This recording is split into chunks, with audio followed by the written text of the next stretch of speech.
Chers amis, bonjour. Nous allons tâcher d'étudier la Mishnah Vav, la 6e Mishnah du Perek He, du 5e chapitre des Pirkei Avot. En voici le texte.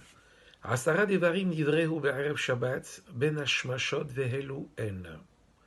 10 éléments miraculeux furent créés la veille de Shabbat.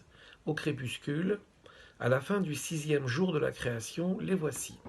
Pi haaretz, l'ouverture de la terre qui engouffra Korah et ses partisans lors de la révolte contre Moshe Rabbeinu. Pi Beher, l'ouverture du puits qui procura de l'eau aux enfants d'Israël dans le désert pendant 40 années.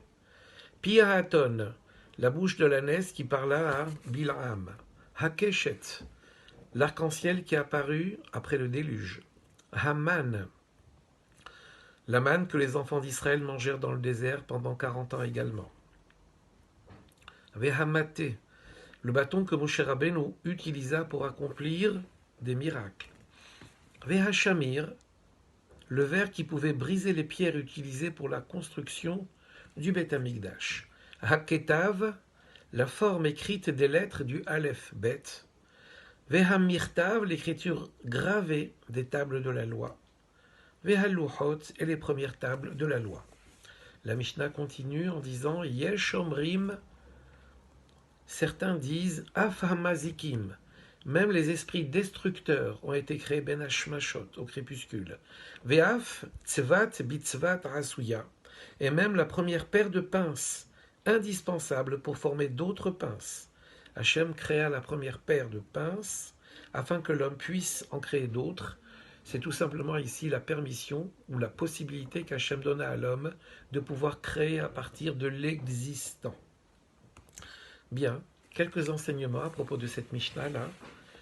Quand nous voyons que même après avoir créé tout son monde, Hachem a utilisé les dernières minutes avant l'entrée du Shabbat pour créer les 10 choses dont nous venons de parler, eh bien cela nous donne l'enseignement suivant.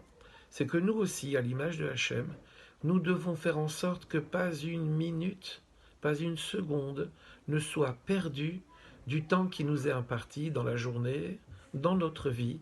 Chaque instant doit être utilisé pour faire la volonté de Hachem. Et nous savons très bien qu'une simple action peut débloquer des situations que l'on croyait inextricables. Et donc ne ménageons pas nos efforts, ils sont tous utiles pour pouvoir avancer. Comme c'est marqué dans le Kiddush que nous disons toutes les veilles de Shabbat, Vaichal Elohim et Yom HaSheviri Vaikadeshoto. Hachem a terminé son travail le 7e jour. Mais bien sûr qu'Hachem n'a pas travaillé le 7e jour, mais il s'est arrêté juste à la limite du 6e jour, laissant penser pour ceux qui le regarderaient entre guillemets qu'Hachem avait mordu dans le 7e jour, dans le temps du 7e jour.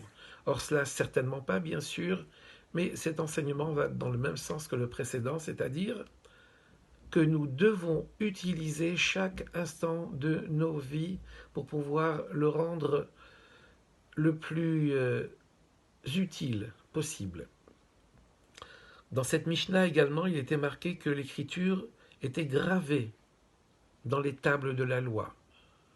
Alors il faut également que la Torah, cette écriture-là, soit gravée en nous, qui sommes comparés à des tables de la loi. Gravé, ça se dit harut, mais le mot harut peut aussi s'écrire herut, liberté. C'est-à-dire que notre véritable liberté, on ne peut l'acquérir que quand la Torah est harut, qu'elle est gravée en nous. Plus nous ne ferons qu'un avec la Torah, et plus nous accéderons à la liberté, pas à une forme de liberté, mais à la liberté. Et ça, bien sûr, c'est une recherche que nous devons poursuivre tout au long de notre vie. On a parlé du tombeau de Moshe Rabbeinu. Eh bien ici, il y a un gouverneur romain qui était le gouverneur de la région de Beth Peor. Actuellement, c'est la partie nord-ouest de la Jordanie. Eh bien, ce gouverneur a envoyé un bataillon pour essayer de localiser l'endroit de la tombe de Moshe Rabbeinu qui, on le sait, est sur le Har Nevo, sur le mont Nevo. Eh bien, quand les soldats arrivèrent au sommet du Har Nevo, ils voyaient la tombe de Moshe Rabbeinu en contrebas. Quand ils allaient en contrebas, ils voyaient le tombeau de Moshe Rabbeinu sur les hauteurs du Har Nevo, du mont Nevo. Alors quand l'empereur, le gouverneur en l'occurrence, a entendu ces choses-là, il a décidé d'envoyer 2 bataillons différents. Un qui se posterait au sommet du Har Nevo et l'autre qui se posterait en contrebas du Har Nevo. Eh bien, ceux qui étaient postés au sommet virent le tombeau en bas, et ceux qui étaient postés en bas virent le tombeau en haut. Donc à aucun moment ils ne purent cerner l'endroit précis du tombeau de Moshe Rabbeinu, parce que telle était la volonté de Hachem, pour ne pas qu'on en vienne, à Dieu ne plaise, à idolâtrer, à vénérer Moshe Rabbeinu. Hachem a laissé son tombeau dans un endroit où personne ne pouvait le localiser. Alors quel est l'héritage de Moshe Rabbeinu finalement? Si on veut aller se recueillir auprès de la tombe, mais c'est un mot qui ne représente pas tout Moshe Rabbeinu, eh bien il faut s'inspirer de l'humilité de Moshe Rabbeinu.